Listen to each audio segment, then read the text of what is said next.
Mr. Chairman, I would like to make certain observations with regard to this bill, especially about the cooperative societies in Tripura. We are all in support of this bill because I think this amendment or rather this repealing law is necessary in view of the changed conditions there.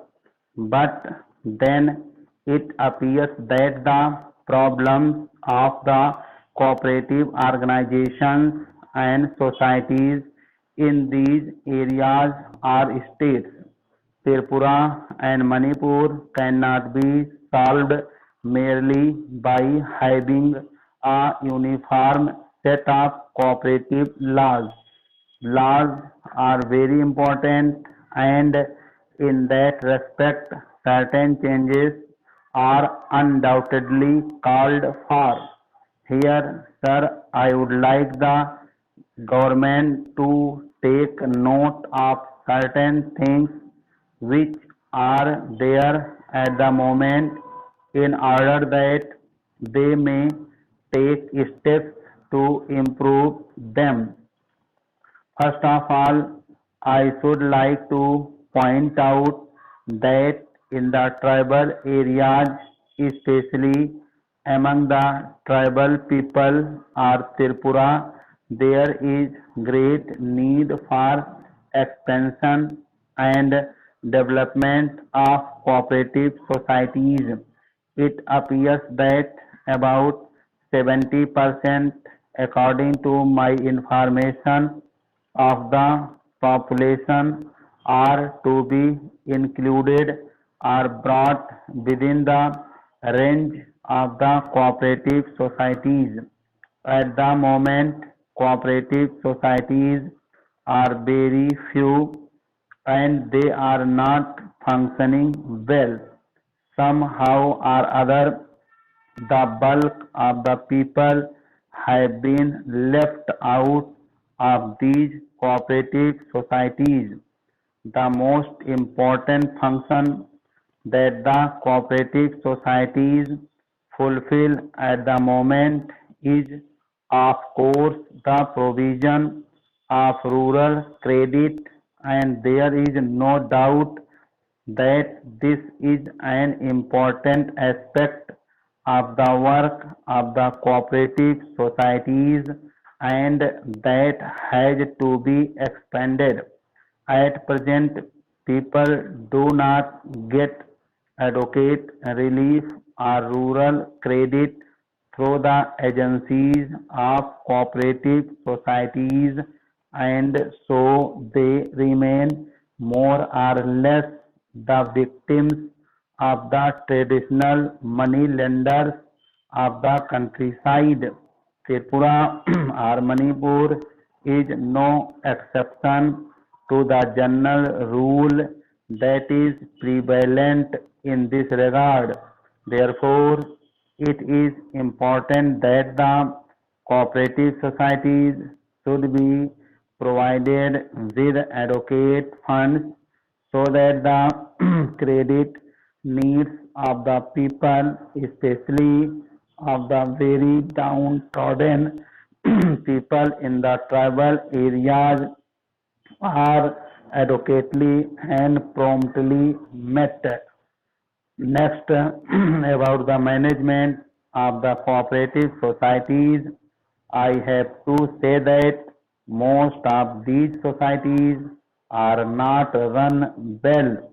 It seems that there is a lot of bureaucratic interference from the top, whereas the initiative at the bottom is not yet developed for the success of the cooperative movement in our country. It seems that the majority of the shareholders in Tripura cooperative societies do not take any interest in the affairs of the cooperative societies. It follows, therefore, that something is wrong in the management of the cooperative societies, which should explain why even the shareholders or the participants in the cooperative societies do not take part in the management of the affairs of the society.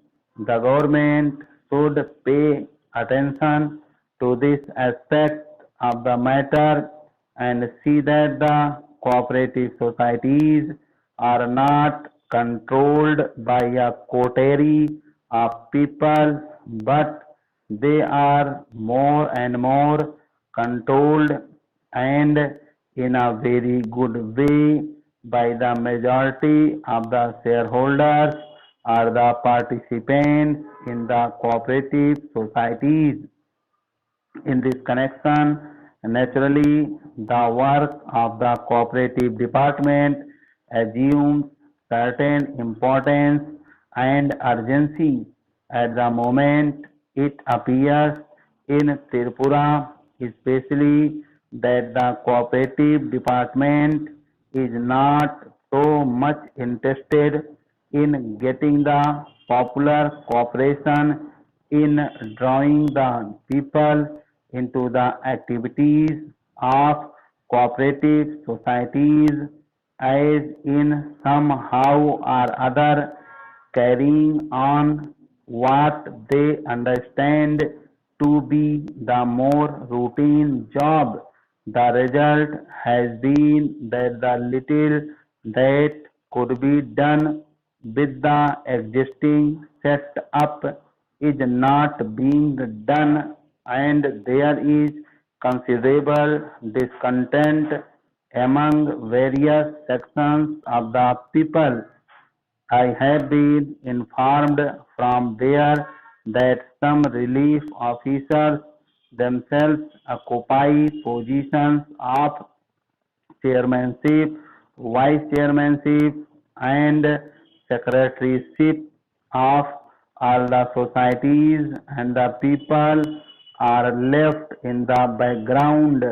That is to say, it is more or less taken for granted that these societies should be under the management of these officials, and it will be for them to lay down the lines and the policies of the cooperative societies.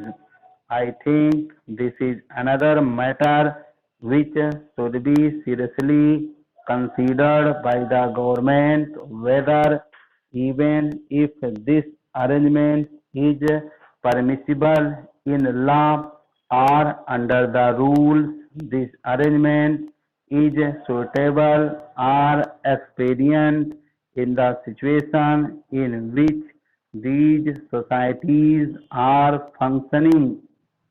In this connection, I may mention that in some cases the loans are not being properly administered, and it appears that the wrong type of people are given loans, whereas the really needy people are denied what should go to them. The result is that the artisans and others have suffered, and the economy and the trade of this area have also considerably suffered as a result of the inefficient and inadequate administration of cooperative loans. I have got a number of examples, but I need not go into them here. It appears that certain concerns are being given loans because they are tied up with certain individuals, and it appears that it is done efficiently.